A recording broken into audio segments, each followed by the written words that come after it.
Na nyie maraya, hebu wakati mwingine mwage na huruma. Ndio anapokuletea mishahara, muulize maswali ya ufahamu.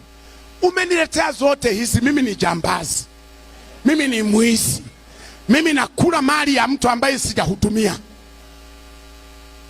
Umemwachia ngapi mwenzangu anayekufulia nguo, anakupikia, anakulelea watoto, umemwachia ngapi? Umeniletea zote, alafu na nyinyi mnasema hii ulioniletea haitoshi. Jambazi wewe, haitoshi pesa ya mume wa mtu.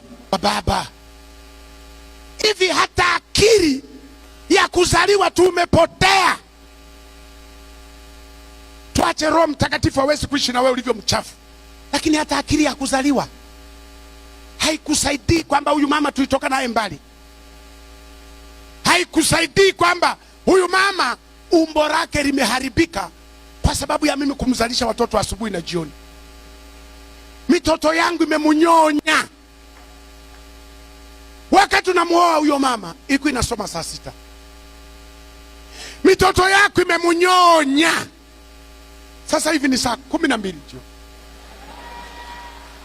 Alafu naanza kusema hapendezi. Hapendezi. Anapendezaje na hiyo mitoto? Anapendezaje? Yule mama akaniambia omba maombi magumu. Nikasema ombi gani mama? Akasema huyu baba arrest in peace. Akasema afe. Nikasema unaongea kitu gani?